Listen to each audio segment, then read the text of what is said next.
Hello साथियों, जय हिंद। कैसे हैं आप लोग? आई होप अच्छे होंगे और पढ़ाई ज़रूर कर रहे होंगे। तो चलिए उसी क्रम में हम लोग और आगे बढ़ते हैं। हम लोग इससे पहले वाले वीडियो में आर्टिकल 13 पर बात किए थे। आर्टिकल 13 में हमने 4 क्लॉज देखा था, है ना। आर्टिकल 13 में जो हमने पहला क्लॉज देखा था, आर्टिकल 13 क्लॉज 1, इसमें कहा गया था कि भारत के संविधान के लागू होने से पूर्व की ऐसी प्रत्येक विधि जो मौलिक अधिकारों का उल्लंघन करती है, उल्लंघन की सीमा तक शून्य होगी। पहले में ये बात कही गई थी। एंड अगर हम आर्टिकल 13 क्लॉज 2 के बारे में बात करें तो उसमें कहा गया था कि राज्य ऐसी कोई विधि नहीं बनाएगा जो मौलिक अधिकारों को कम या समाप्त करती है। ठीक है। एंड अगर वो ऐसी कोई विधि बना देता है जो मौलिक अधिकारों का उल्लंघन करती है तो वह उल्लंघन की सीमा तक शून्य हो जाएगी, मतलब अप्रभावी हो जाएगी, वह विधि काम नहीं करेगी। एंड आर्टिकल 13 क्लॉज 3 में अगर हम देखें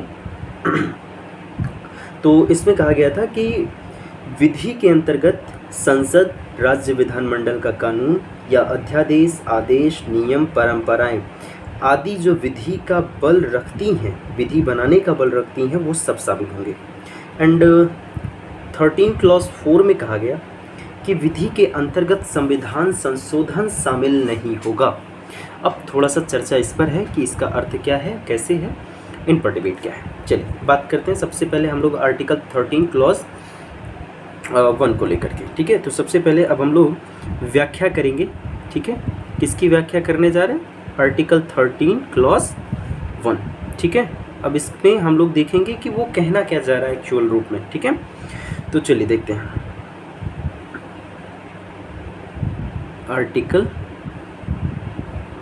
13 क्लॉज 1। देखिए आर्टिकल 13 क्लॉज 1 में कहा क्या गया था कि संविधान के लागू होने से पूर्व, देखो ये मान लो संविधान है, ठीक है, ये हमारा संविधान है और मैं ये एक सीमा बना देता हूँ। इस सीमा के पहले हमारे देश में संविधान नहीं था, इस सीमा के बाद संविधान है। तो भाई जब यहाँ संविधान नहीं था तो ऐसा तो था नहीं कि यहाँ पे रूल नहीं था, रेगुलेशन नहीं थे, नियम कानून नहीं थे। नियम कानून तो थे ही। अब अगर यहाँ का कोई नियम, ठीक है, कोई भी ए टू जेड कोई नियम अगर संविधान बन गया और संविधान बनने के बाद, जैसे कि भी हमने बात किया कि आर्टिकल ये जो चल रहा है 12 से 35 तक का, इसमें मौलिक अधिकार है, ठीक है। तो अगर ये संविधान के लागू होने से पहले के ये जो नियम है, अगर ये नियम संविधान लागू होने के बाद के किसी भी मौलिक अधिकार का उल्लंघन करेंगे तो बाबू ये तुरंत नियम अप्रभावी हो जाएगा, यानी शून्य हो जाएगा, ठीक है। यानी इधर का नियम अगर उधर जाकर के किसी भी चीज़ का उल्लंघन किया तो तुरंत हम देखेंगे कि वो जो नियम है, वो जो कानून है, वो कानून तुरंत शून्य हो जाएगा। क्लियर? ठीक है। चलिए तो अब इसी की हम व्याख्या करेंगे कि ये इसका पूरा मिला जुला करके मतलब क्या है और यहाँ कैसे आच्छादन का सिद्धांत उत्पन्न होता है, ठीक है। बहुत इंपॉर्टेंट है ये, कई जगहों पे आपको देखने को मिलेगा आगे संविधान में, तो इसको बहुत ध्यान से समझना है हमें। देखिए यहाँ से मेरे बच्चों आच्छादन का सिद्धांत निकलता है।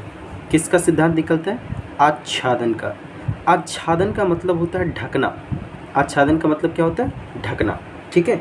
अब समझिए ये सिद्धांत क्या कह रहा है। ये सिद्धांत वही बात कह रहा है बेसिकली जो भाई मैंने समझाया। देखिए आच्छादन के सिद्धांत के अनुसार संविधान के लागू होने की, ये हमारे संविधान के, इधर संविधान हो गया, संविधान लागू हो गया और इधर संविधान लागू नहीं है। तो आच्छादन का सिद्धांत क्या कहता है वो जरा समझिए।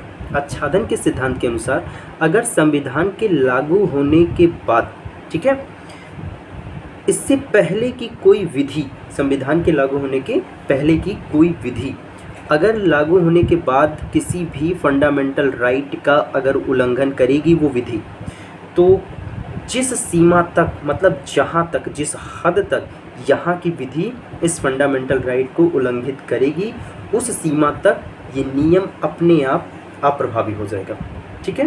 यानी अपने आप मौलिक अधिकार उस विधि को ढक लेगा, आच्छादित कर लेगा। ठीक है, जैसे एक एग्जांपल समझते हैं। जैसे मान लेते हैं कि एक नियम बना कि जैसे ये बेसिक है, बस एक एग्जांपल है, रियलिटी से इसका कोई लेन देन नहीं है। ठीक है, बाय द वे एक एग्जांपल हमारे सामने है कि मान लेते हैं कि विधि से पहले एक कानून बना। कानून ये है कि सड़क पर चलना, जिसे भी चलना होगा तो वह टैक्स देगा। सपोज दैट, ठीक है, सपोज दैट। और अब हमारे संविधान को लागू कर दिया गया, और अब संविधान के लागू होने के बाद हमने देखा कि हमारे फंडामेंटल राइट में लिखा गया है कि सड़क पर चलना मौलिक अधिकार है और इसके लिए कोई टैक्स नहीं देना होगा। अब देखो, ये जो विधि है, ये विधि अब इस चीज़ का पूरी तरीके से उल्लंघन कर रही है कि नहीं कर रही है? कर रही है। पूरी की पूरी विधि यहाँ पे उल्लंघन कर रही है।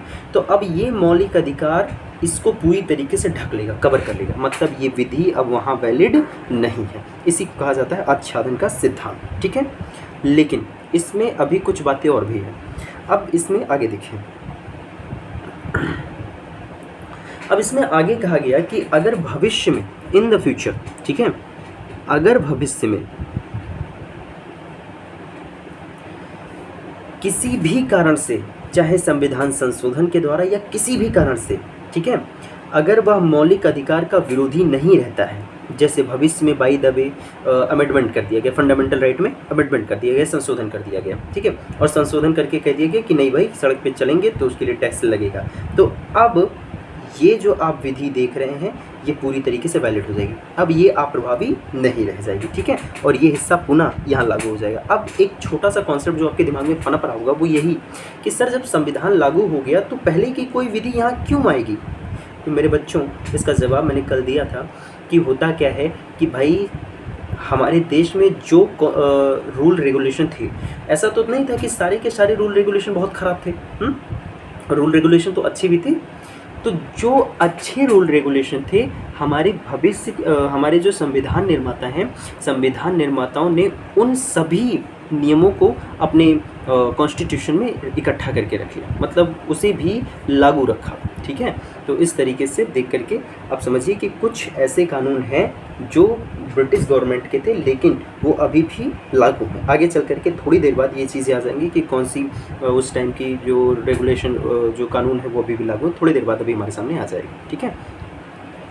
तो ये है 13 क्लॉज 1 की व्याख्या, जहाँ से आच्छादन का सिद्धांत निकलता है। अब ज़रा देखिए दूसरी चीज़। अब आर्टिकल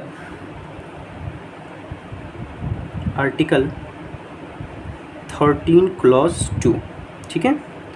13 क्लॉज 2 में क्या लिखा था कि राज्य ऐसी कोई विधि नहीं बनाएगा। मैंने आपको इससे पहले वाली वीडियो में सचेत कर दिया था विधि शब्द को लेकर के। राज्य ऐसी कोई विधि नहीं बनाएगा, और अब ये राज्य क्या है आपको मैंने पीछे आर्टिकल 12 में बता रखा है, ठीक है। कोई ऐसी विधि नहीं बनाएगा जो मौलिक अधिकारों को कम या समाप्त करती है। यदि राज्य की विधि मौलिक अधिकारों का उल्लंघन करती है तो वह विधि उल्लंघन की सीमा तक शून्य हो जाएगी। यही चीज़ लिखा हुआ है आर्टिकल 13 में। अब मेरे बच्चों यहाँ से ज़रा देखो, अब क्या है कि ये जो 13 क्लॉज 2 है ना, यहाँ से मौलिक अधिकारों के संशोधनीयता का वाद विवाद जन्म लेता है, ठीक है। यहाँ से एक प्रश्न उठता है कि क्या फंडामेंटल राइट यानी मौलिक अधिकार संशोधनीय है? संशोधनीय का मतलब कि इन नियमों में क्या कोई बदलाव किया जा सकता है?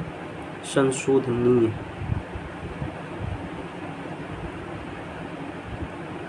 क्या कोई बदलाव किया जा सकता है कि नहीं किया जा सकता, ठीक है। आर्टिकल 13 में ये जो विधि शब्द है ना, ये विधि शब्द न्यायिक वाद विवाद को जन्म देती है, ठीक है। ये विधि शब्द क्या करती है? न्यायिक वाद विवाद को जन्म देती है कि भाई विधि का मतलब क्या है? क्या विधि का मतलब संविधान संशोधन से है या विधि का मतलब किससे हम माने, ठीक है। तो अब यहाँ पे सर्वोच्च न्यायालय ने इस विधि शब्द को लेकर के कुछ व्याख्याएं की। सर्वोच्च न्यायालय ने विधि शब्द की 2 व्याख्याएं दी, ठीक है। सर्वोच्च न्यायालय ने क्या किया, विधि शब्द की कितनी व्याख्याएं दी, 2 व्याख्याएं। देखो वो 2 व्याख्याएं कौन कौन सी हैं। विधि शब्द में विधि ने पहली जो व्याख्या दी,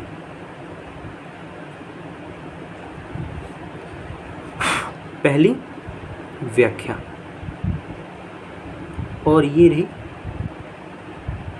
दूसरी व्याख्या। तो 2 व्याख्याओं को दिया। एंड ये व्याख्याएं क्या थी, अच्छा ये व्याख्याएं किसके लिए, विधि शब्द के लिए, ये चीज़ यहाँ ध्यान में रखना।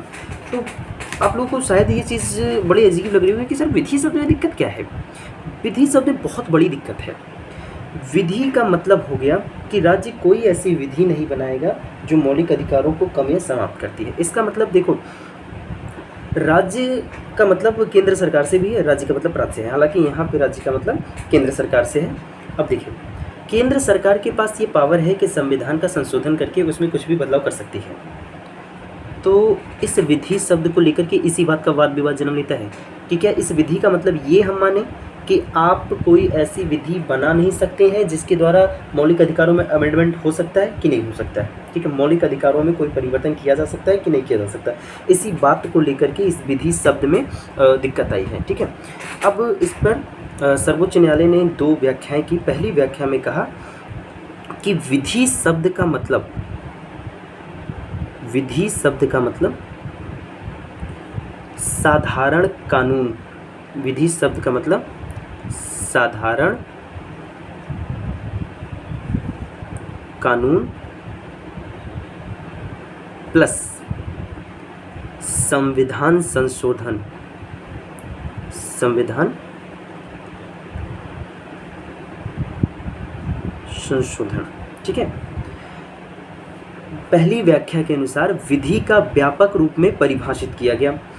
विधि के अंतर्गत साधारण कानून और संविधान संशोधन दोनों शामिल किया गया। मतलब ये बताया गया कि विधि शब्द का मतलब साधारण कानून और संविधान संशोधन, ये दोनों चीज़ें विधि शब्द का मतलब है। इसका क्या निष्कर्ष निकल रहा है सर? तो मेरे बच्चे, इसका निष्कर्ष ये निकल रहा है, सबसे पहले आप आर्टिकल 13 क्लॉज 2 पर फोकस करिए। राज्य ऐसी कोई विधि नहीं बनाएगा जो मौलिक अधिकारों को कम या समाप्त करती है।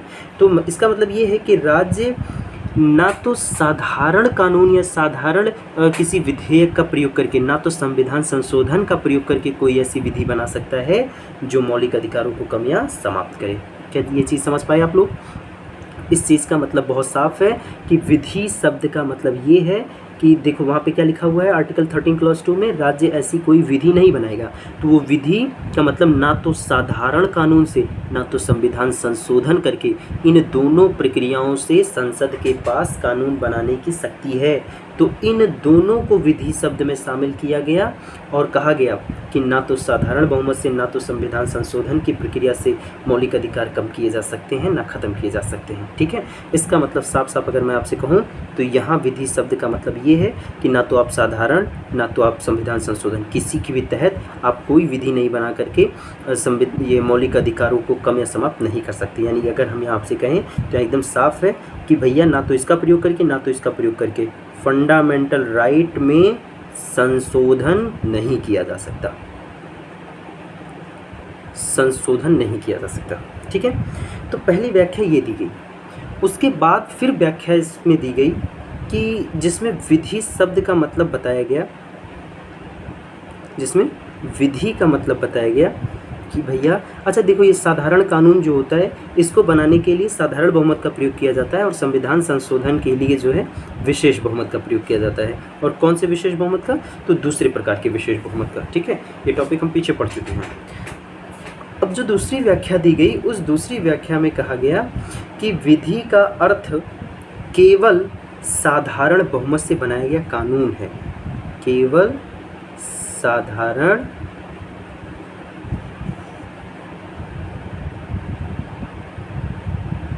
बहुमत से बनाया गया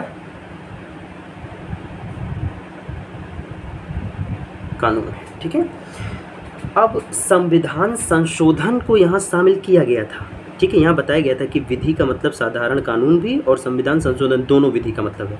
लेकिन दूसरी व्याख्या में सर्वोच्च न्यायालय ने एकदम क्लियर कर दिया कि साधारण बहुमत से बनाया गया कानून ही विधि है। ठीक है। संविधान संशोधन, एक सेकेंड यार, स्क्रीन पे कुछ शायद स्क्रैच है जिसकी वजह से संविधान संशोधन विधि में शामिल नहीं है। बात समझ में आई।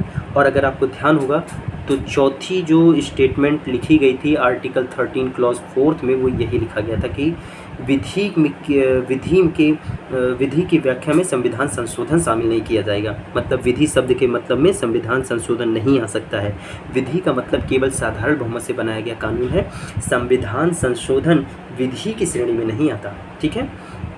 अब इससे ये चीज़ बहुत स्पष्ट हुआ कि साधारण बहुमत से मौलिक अधिकारों को कम या समाप्त नहीं किया जा सकता है, क्योंकि विधि शब्द का मतलब ये है।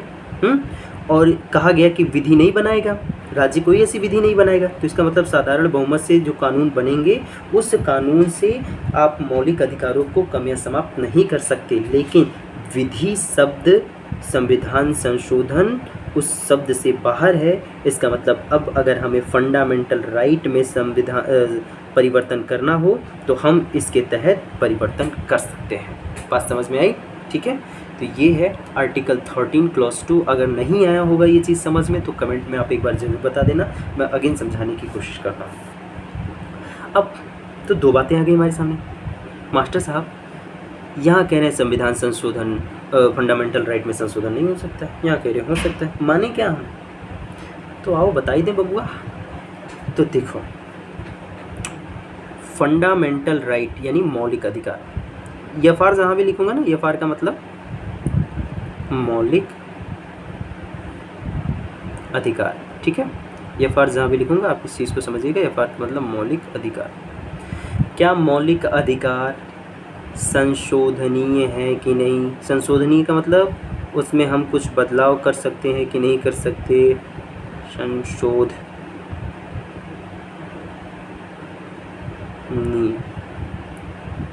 है या नहीं? तो अभी हमने देखा दो व्याख्याएं सर्वोच्च न्यायालय ने की और दोनों में विरोधाभास है। एक व्याख्या में कह रहा है कि हाँ है, दूसरे में कह रहा नहीं है। तो अब इस पे जुडिशरी जो है, न्यायपालिका जो है, ये क्या न्याय करती है आइए देख लेते हैं। देखें, सबसे पहला केस इस चीज़ को लेकर के कि संविधान संशोधनीय है या नहीं है, इस चीज़ को जानने के लिए एक महानुभाव है जिनका नाम है शंकरी प्रसाद। तो इसको हम लोग जानते हैं शंकरी प्रसाद के नाम से, शंकरी प्रसाद केस। ये इन्होंने जी सर्वोच्च न्यायालय में केस किया। शंकरी प्रसाद जी ने कब किया ये किया 1951 में। अब 1951 में जो न्यायपालिका है, न्यायपालिका ने दूसरी व्याख्या को सही मान लिया। अब जब दूसरी व्याख्या को सही मान लिया तो इसके हिसाब से ये जो संविधान है ये भैया संशोधनीय है। अब ध्यान से समझिएगा सारे स्टेप बाय स्टेप को, ठीक है। संशोधनीय है, ठीक है। वो दो व्याख्याएं की गई थी। अब न्यायालय के सामने जब ये चीज़ गई कि भैया शंकरी प्रसाद जी ने जब केस किया न्यायालय में कि सच सच बताओ कि है संशोधनीय कि नहीं है, तो न्यायालय ने कहा हाँ भैया संशोधनीय है, ठीक है। अब उसके बाद दूसरा केस सज्जन सिंह का आया। सज्जन सिंह कंफ्यूज थे यार, एक जगह वो कह रहे हो एक जगह ये कह रहे हो, ठीक है, कैसे हम मान लें? तो सज्जन सिंह केस आता है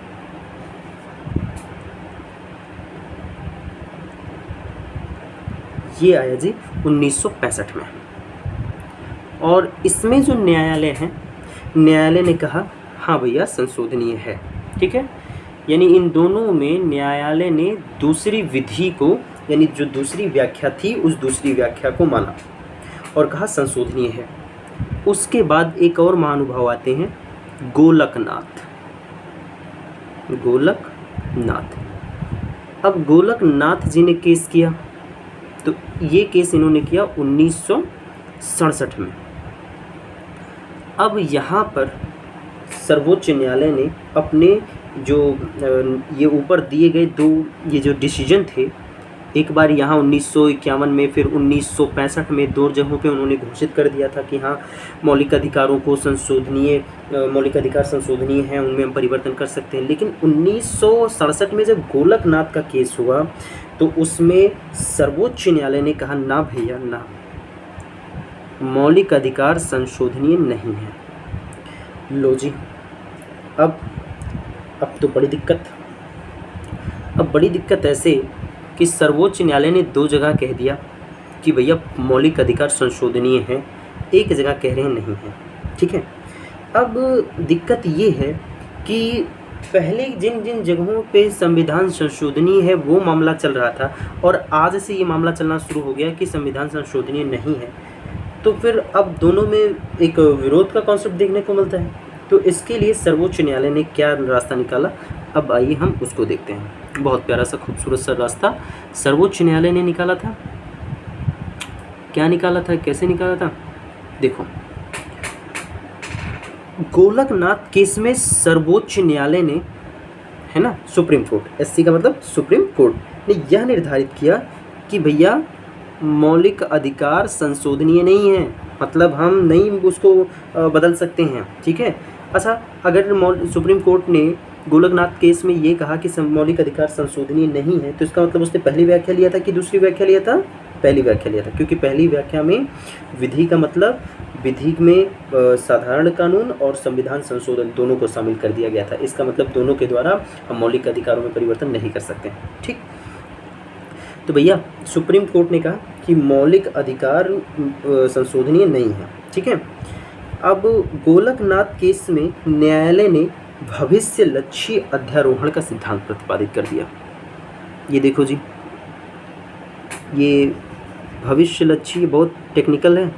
ठीक है, इसी बार पीटी में शायद इसे एक रिलेट करता हुआ क्वेश्चन आ गया था। भविष्य लक्ष्य अध्यारोहण,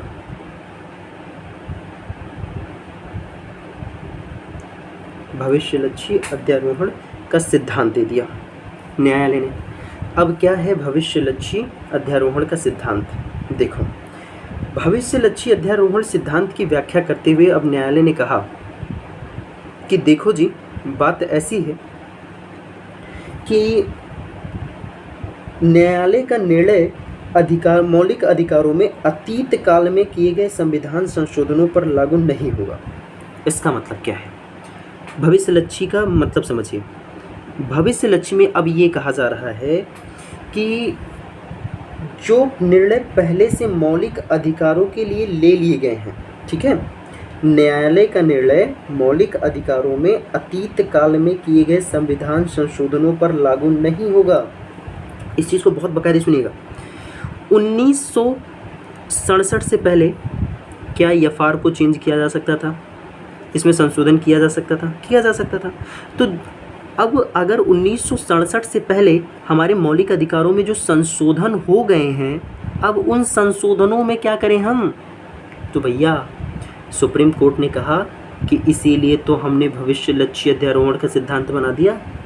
अब ये भविष्य लक्ष्य अध्यारोहण के सिद्धांत का मतलब हो गया कि न्यायालय ने मौलिक अधिकारों के लिए अतीत काल में जो निर्णय ले लिया है, उस निर्णय के तहत संविधान संशोधनों पर ये चीज़ लागू नहीं होती है।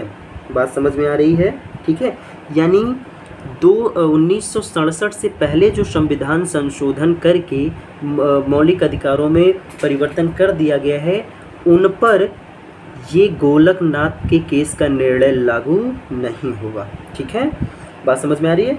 न्यायालय का निर्णय भविष्य लक्ष्य है। ठीक है, और भविष्य लक्ष्य होने का मतलब ये है कि अगर भविष्य में संसद कोई ऐसी कानून बनाता है कि उससे मौलिक अधिकारों में बदलाव किया जा सके, तो उस पर लागू होगा। ठीक है, यदि भविष्य में संसद संविधान संशोधन के द्वारा मौलिक अधिकारों को कम या समाप्त करती है, तो न्यायालय क्या करेगी, संसद के ऐसे कानून को समाप्त कर देगी, अध्यारोहित कर देगी। बात समझ में आया? ठीक है, तो ये था गोलकनाथ सिंह का केस। एक बार फिर से गोलकनाथ केस को स्टडी कर लेते हैं। गोलकनाथ केस में हमारे सामने क्या आया, गोलकनाथ केस में हमारे सामने आया कि 1967 में इसमें कहा न्यायालय ने कि नहीं भैया, संविधान संशोधित करके आप मौलिक अधिकारों को कम या समाप्त नहीं कर सकते हैं, ठीक है। अब इसके लिए उन्होंने भविष्यलक्षी अध्यारोहण का सिद्धांत दिया। भविष्यलक्षी अध्यारोहण के सिद्धांत के अनुसार जो न्यायालय ने अतीत काल में जो निर्णय संविधान ये मौलिक अधिकारों के संशोधनीयता के लिए ले लिया है, उन पर ये गोलकनाथ का ये जो केस में जो सर्वोच्च न्यायालय ने निर्णय दिया है, उन निर्णयों पर गोलकनाथ केस लागू नहीं होगा। बात मेरी समझ में आ रही है, ठीक है। लेकिन अगर 1967 के बाद हमारा संसद कोई कानून बना करके, कोई विधि बना करके, नियम बना करके, परंपरा के द्वारा अगर मौलिक अधिकार को कम करता है या समाप्त करता है, तो न्यायालय संसद के इस कानून को ख़त्म कर देगा। क्लियर, ठीक है। तो ये है गोलकनाथ सिंह का केस, ठीक है। Is that clear? तो ये थी आर्टिकल 13 क्लॉज 2 की व्याख्या। अब ज़रा देखिए, अब फिर हमारे सामने एक मुद्दा आ गया। अब 24वां संविधान संशोधन जो कि 1971 में हुआ।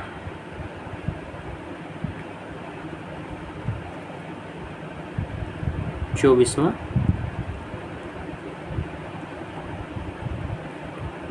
संविधान संशोधन। 24वां संविधान संशोधन कब हुआ जी? ये हुआ 1971 में। Is that clear? अब इस अमेंडमेंट के द्वारा क्या हुआ, कैसे हुआ, सब पर बात कर लेंगे, कोई दिक्कत नहीं है ना। डिजिटल बोर्ड अपने पास यार।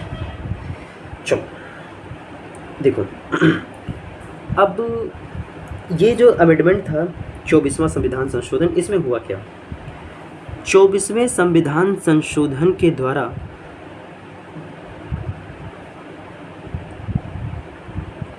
24वें संविधान संशोधन के द्वारा संसद ने क्या किया? संसद ने क्या किया?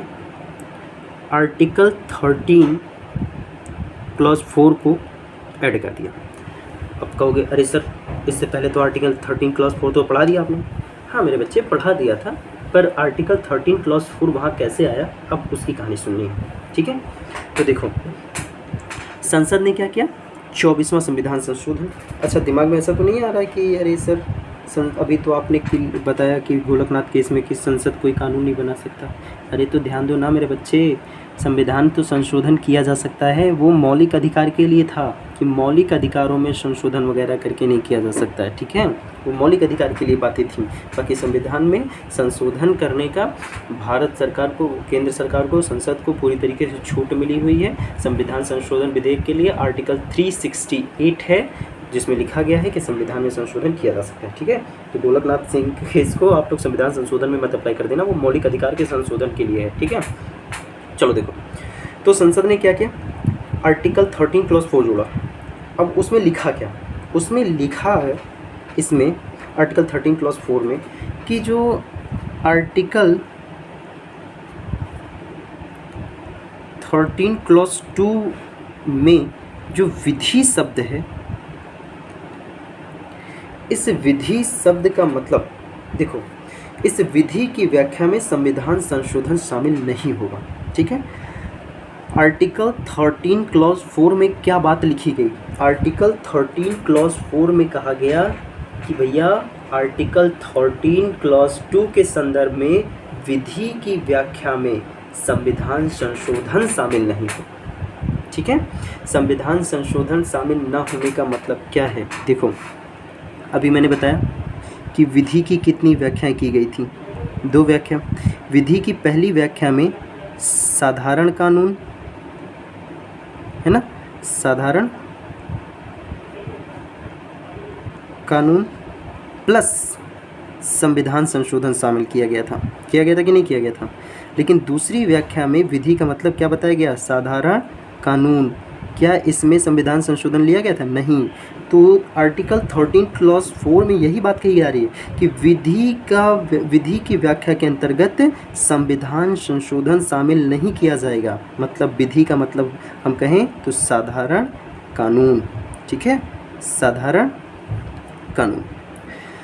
अब ज़रा देखो, अगर विधि शब्द का मतलब साधारण कानून है, तो इसका मतलब क्या निकल रहा है? इसका मतलब तो यही निकल रहा है कि भैया फंडामेंटल राइट में अगर हमें संशोधन करना है तो हम संविधान संशोधन के द्वारा कर सकते हैं, क्योंकि विधि का मतलब क्या ले लिया गया? अब साधारण कानून कब ले लिया गया? 1971 में 24वें संविधान संशोधन के बाद। और इससे पहले 1967 में क्या था? गोलकनाथ केस था और उसकी सारी व्याख्याएं थी आपके सामने। ठीक, तो ये चीज़ 24वें संविधान संशोधन में 1971 में संसद ने क्या किया? आर्टिकल 13 क्लॉज 4 जोड़ दिया और उसमें लिख दिया कि आर्टिकल 13 क्लॉज 2 में जो विधि शब्द बना ओकर विधि की व्याख्या में संविधान संशोधन शामिल नहीं होगा। मतलब विधि का मतलब साधारण कानून ही लिया जाएगा। ये पहली वाली व्याख्या विधि का मतलब नहीं होगी। ये आर्टिकल 13 क्लॉज 4 में लिख दिया गया। इसका मतलब ये है कि भैया साधारण बहुमत से मौलिक अधिकार कमियां समाप्त नहीं किए जा सकते हैं, लेकिन विशेष बहुमत से संविधान संशोधन के द्वारा मौलिक अधिकारों को कमियां समाप्त किया जा सकता है। ठीक, अब फिर डिबेट आ गया। अब कहोगे सर जी वहाँ ये बताएं, यहाँ ये बताएं। हाँ मेरे बच्चे, अमेंडमेंट चलता रहता है, ठीक है, उस चीज़ को लेकर के आप कंफ्यूज मत होइएगा, क्रिस्टल अलग रखिएगा।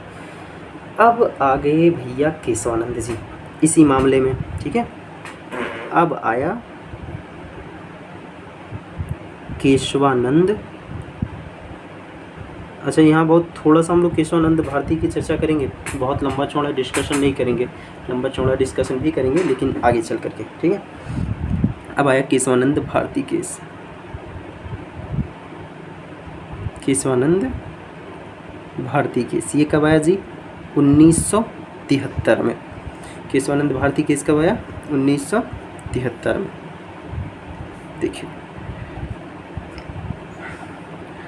अब केशवानंद भारती केस इस अंग्रेजी हिंदी में समझो। अब ये केशवानंद भारती केस 1973 में जो आया, क्या था, क्या मामला था, कैसे था? चलो अब इस पर बात कर लेते हैं। केशवानंद भारती केस इसी बात के लिए था, 24वें संविधान संशोधन के लिए था, ठीक है। केशवानंद भारती एक माने जाने माने बाबा थे, मतलब केशवानंद भारती के बारे में अगर आप यूट्यूब पे सर्च करेंगे तो मिल जाएंगे फिलहाल। अब केशवानंद जी ने सर्वोच्च न्यायालय में केस कर दिया, किस बात के लिए? 24वें संविधान संशोधन के लिए, कि भैया 24वां संविधान संशोधन सही है कि गलत है? सर्वोच्च न्यायालय ने कहा जी सही है, क्या दिक्कत है? सुप्रीम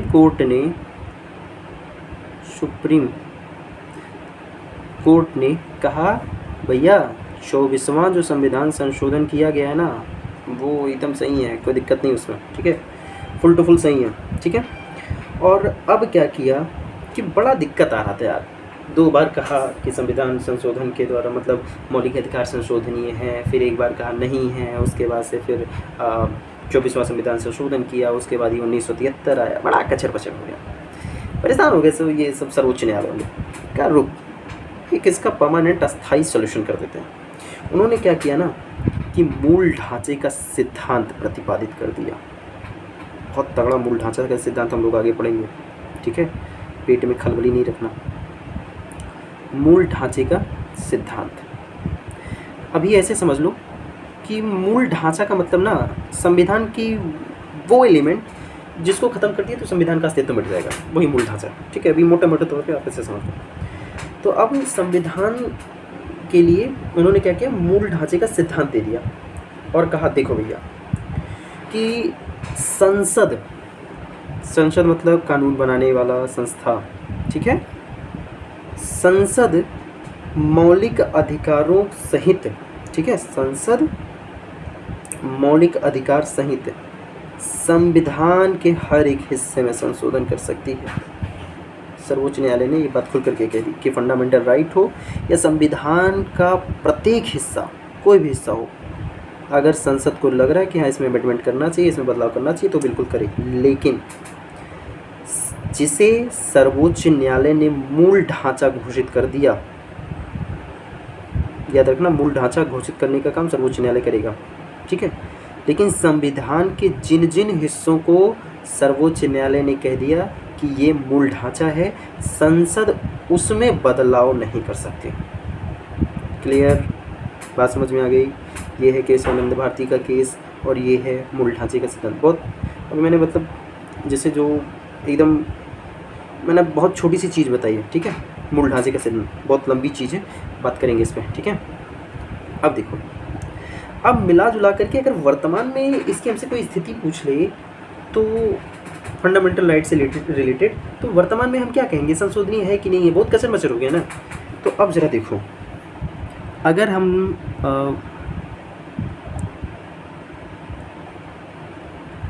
फंडामेंटल राइट में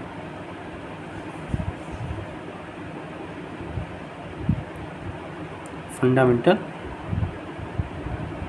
राइट, अगर फंडामेंटल राइट के लिए वर्तमान में क्या स्थिति है, बदला जा सकता नहीं कि बदला जा सकता, तो उसके लिए ज़रा आप देखिए। तो बाबूजी अगर हम यहाँ बात करें तो देखिए, फंडामेंटल राइट के लिए वर्तमान में स्थिति ये है कि संसद मतलब पार्लियामेंट, ठीक है, जो कानून बनाने का काम करती है, ठीक है, संसद मौलिक अधिकार में संशोधन कर सकती है, ठीक है, संशोधन कर सकती है। लेकिन एक चीज़ ध्यान रखिएगा कि अभी भी पूरी तरीके से बागडोर सर्वोच्च न्यायालय के हाथ में है। अगर सर्वोच्च न्यायालय ने कह दिया कि भैया फंडामेंटल राइट का ये वाला आर्टिकल मूल ढांचा है, तो भैया संसद कहेगा राम राम जी, हम आप में बदलाव नहीं कर सकते। क्लियर, बात समझ में आ रही है, ठीक है। तो संशोधन कर सकता है। आगे अगर हम बात करें, देखिए अगला स्टेप ये है कि मौलिक अधिकारों में संशोधन अगर किया जाएगा, फंडामेंटल राइट में अगर संशोधन किया जा रहा है तो कैसे किया जाएगा, तो भैया संविधान संशोधन करके किया जाएगा। और संविधान संशोधन कैसे होता है, विशेष बहुमत से होता है। ये चीज़ पीछे मैंने पढ़ा रखा है, ठीक है, विशेष बहुमत से। इसका मतलब अगर मौलिक अधिकारों में संशोधन करना है तो किस बहुमत से, विशेष बहुमत से, ठीक है, क्लियर। तीसरी चीज़ कि अगर फंडामेंटल राइट में, ठीक है, कोई मूल ढांचा पाया जाता है, इसमें फंडामेंटल राइट में कोई मूल ढांचा पाया जाए, ठीक है, तो आप उस मूल ढांचे में कोई बदलाव नहीं कर सकते। अगर मूल ढांचा मिल गया कोई फंडामेंटल राइट में, तो उस फंडामेंटल राइट के मूल ढांचे को आप संशोधित नहीं कर सकते, ठीक है, क्लियर। तो वर्तमान समय में फंडामेंटल राइट के संशोधनीयता से इतनी बातें हैं। Is that clear guys, clear, good, very good. चलिए तो अब हम आगे बात करते हैं। तो ये था आर्टिकल 13। अब बहुत नन्हा सा प्यारा सा मुन्ना सा एक आर्टिकल शुरू होने जा रहा है और वो है समानता का अधिकार। चलिए अब एक चीज़ ध्यान रखिएगा, आपको मैंने बताया था कि जो फंडामेंटल राइट है ये आर्टिकल 12 से 35 तक है, ठीक है। तो आर्टिकल 12 और 13 हमने देख लिया, ठीक है। अब इसके बाद आर्टिकल 14 से 18, और अगर याद होगा तो मैंने बताया था कि आर्टिकल 14 से 18 क्या है, कौन सा मौलिक अधिकार है, समानता, ठीक है, समानता का अधिकार। कौन से मौलिक अधिकार के बारे में बात कर रहे हैं, समानता का अधिकार, ठीक है। और ये जो समानता का हमारा अधिकार है ये कहाँ से कहाँ तक का है, आर्टिकल इसमें शामिल है 14, आर्टिकल 15, आर्टिकल 16, आर्टिकल 17, आर्टिकल 18, ठीक है। तो इतने जो आर्टिकल हैं हमारे, ये आर्टिकल समानता का अधिकार के हैं, ठीक है। और समानता का अधिकार क्या है, एक मौलिक अधिकार है। चलिए तो सबसे पहले इसमें हम बात करेंगे आर्टिकल 14 के बारे में, ठीक है। तो किसके बारे में बात करेंगे मेरे बच्चों, आर्टिकल 14। देखो क्या है आर्टिकल 14, अरे बबुआ ले खस बन गया डिब्बा। आर्टिकल 14 देखो, आर्टिकल 14 में क्या कहानी है, कैसे है, क्यों है, सारी चीज़ों पर डिस्कशन करेंगे। तो चलिए डिस्कशन कर ही लेते हैं। आर्टिकल 14 में कहा गया है कि भारत के राज्य क्षेत्र में, मेरे बच्चे यहाँ से क्वेश्चन मिलेगा भारत के राज्य क्षेत्र शब्द से, ठीक है। कहा जा रहा है भारत के राज्य क्षेत्र, ठीक है, में एक एक वर्ड पर ध्यान देना है। किसी भी व्यक्ति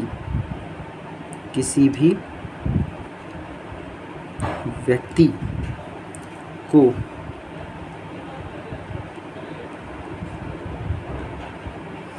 विधि के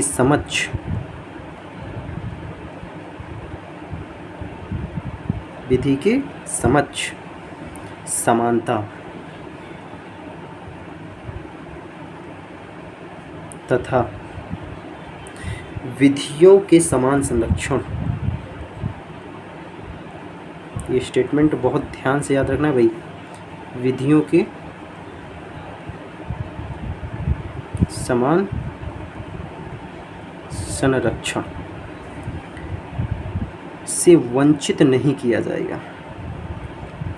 अच्छा, अगर आपको याद होगा ना, तो जब मौलिक अधिकारों की विशेषताएं पढ़ रहे थे ना, तो वहाँ पे मैंने बताया था कि अधिकतर जो मौलिक अधिकार हैं उनका स्वरूप नकारात्मक है, ठीक है, वंचित नहीं किया जाएगा, ठीक है, उनका स्वरूप कैसा नकारात्मक है। इस स्टेटमेंट को पढ़ने के बाद आपको क्या लग रहा है, ये स्टेटमेंट नकारात्मक है कि सकारात्मक है? अजी बिल्कुल नकारात्मक है, नहीं शब्द दिख रहा है कि नहीं दिख रहा है? दिख रहा है, ठीक है। तो देख रहे हैं ना, मौलिक अधिकारों का जो स्वरूप है ये कैसा है, नकारात्मक है, ज़्यादातर नकारात्मक है, कुछ सकारात्मक भी, ठीक है। अब ये भैया लिखा गया आर्टिकल 14 में कि भारत के राज्य क्षेत्र में किसी भी व्यक्ति को, इसका मतलब ये हो गया कि अगर भारत का जहाँ तक का राज्य क्षेत्र है, राज्य का मतलब क्या समझ रहे हैं, राज्य का मतलब यहाँ पूरे भारत से, संघ से, ठीक है। तो भैया भारत का जहाँ तक राज्य क्षेत्र है उसके अंदर कोई भी अगर व्यक्ति आ गया तो उस व्यक्ति के लिए विधि मतलब कानून, ठीक है, कानून एक समान होगा। आई बात समझ में, ठीक है। यानी उस व्यक्ति पर जो कानून लागू होगा वो कैसा लागू होगा, एक समान कानून लागू होगा। ऐसा नहीं है कि हमारे इंडिया में कोई दूसरा व्यक्ति आ गया बाहर से, ठीक है, तो उसके लिए कोई दूसरा कानून हो जाएगा, ऐसा नहीं, ठीक है, क्लियर। तथा विधियों के समान संरक्षण से वंचित नहीं किया जाएगा, ठीक। ये लिखा गया है आर्टिकल 14 में। अब यहाँ पे 2 लाइनें आपको दिखनी चाहिए एकदम क्रिस्टल तरीके से। एक लिखा गया है विधि के समक्ष समानता और दूसरा विधियों के समान संरक्षण। ये 2 लाइनें आपको क्रिस्टल दिख रही हैं, तो चलिए इन पर अब हम बात कर लेते हैं, ठीक है। देखो कि ये 2 का मतलब है क्या। देखो, विधि के, सबसे पहले हम बात करेंगे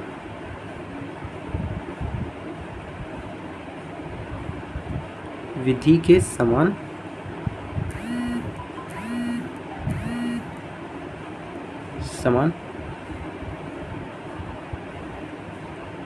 संरक्षण, ठीक है। विधि के समान संरक्षण का मतलब क्या है, तो इसका मतलब होता है, इसका मतलब क्या होता है गाइज, तो दिखाई कर मतलब क्या होता है। देखिए, अगर विधि के समान संरक्षण के बारे में हम बात करें तो ये एक्चुअल में एक नकारात्मक स्वरूप का है। इसका स्वरूप कैसा है, नकारात्मक। इसका स्वरूप कैसा मेरे बच्चों, तो ये नकारात्मक स्वरूप का है। अब नकारात्मक होने का लगभग मतलब आपको समझ में आने लगा होगा कि नकारात्मक का मतलब इसमें किसी बात को इनकार किया जाता होगा, ठीक है। अब वो क्या है, चलिए देखिए, विधि के समान संरक्षण का अगर आप अर्थ पूछे या इसकी परिभाषा पूछे तो इसका अर्थ होता है विशेषाधिकारों का ना होना, विशेषाधिकारों का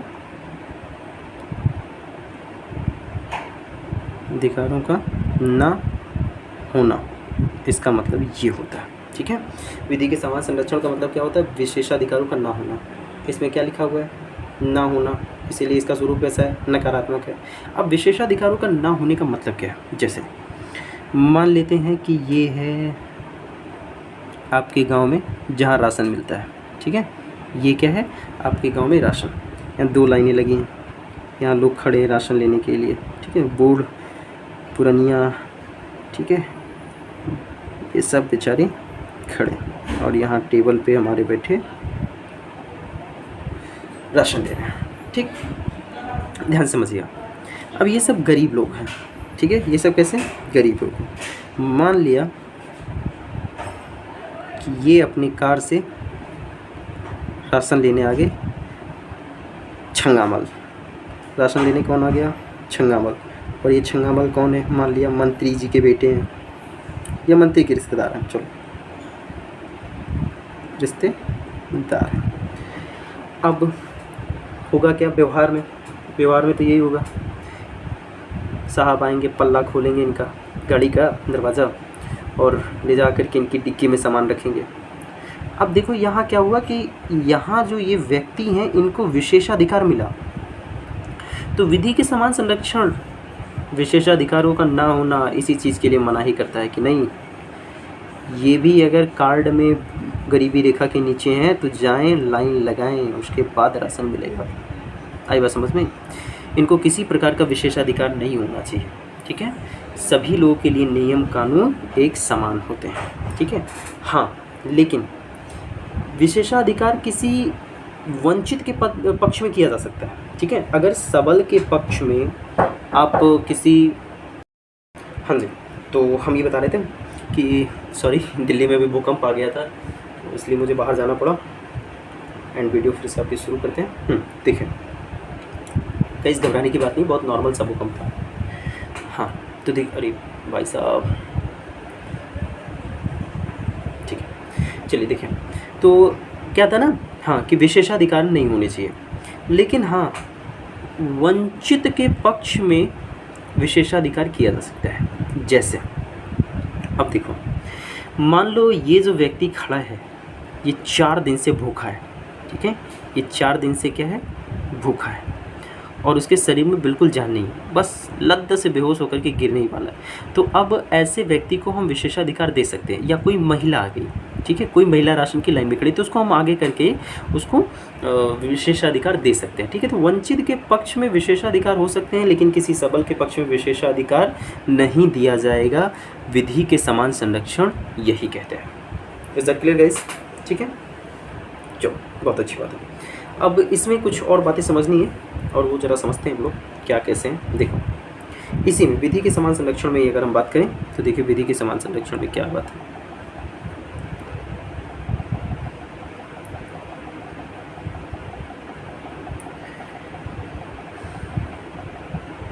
देखिए, एक ब्रिटिश परंपरा थी, उसी ब्रिटिश परंपरा से ये चीज़ लिया गया था, विधि के समान संरक्षण, ठीक है।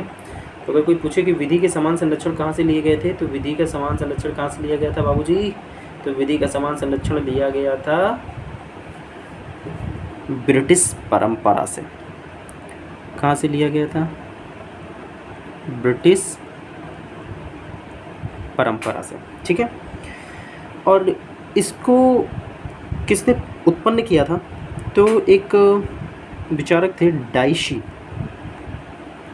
डाइसी ने विधि के समान संरक्षण का सिद्धांत दिया था, ठीक है। डाइसी ने कानून का शासन, ये जो डाइसी हैं ये कानून का शासन,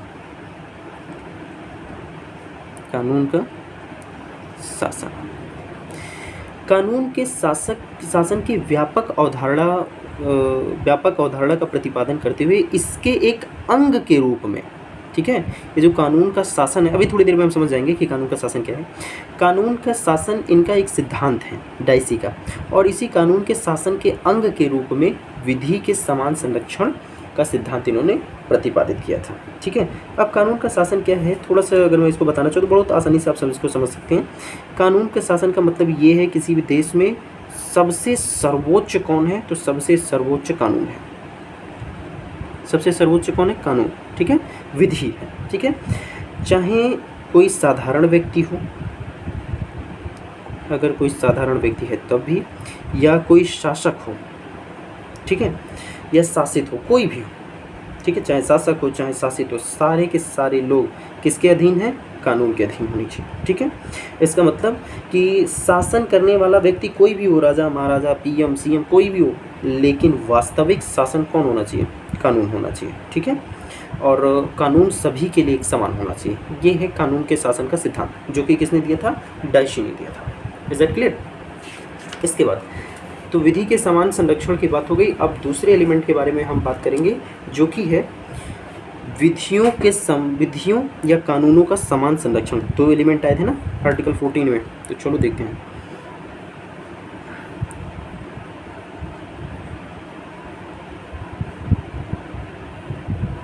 विधियों की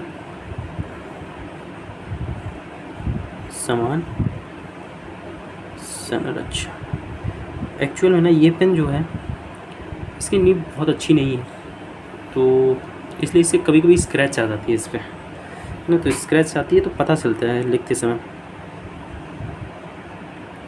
चलो तो बात करते हैं भैया के बारे में। इसका जो स्वरूप है ना, ये स्वरूप सकारात्मक है। इसका स्वरूप कैसा है? सकारात्मक। I hope is that clear कि सकारात्मक क्यों होगा, क्योंकि इसमें जो बात कही गई है उसमें किसी बात को इनकार नहीं किया गया, मना नहीं किया गया। ठीक है, इसका मतलब ये है कि विधियों का समान संरक्षण, इसका अगर मैं आपको शाब्दिक अर्थ बताऊं तो इसका मतलब ये है कि समान परिस्थिति में समान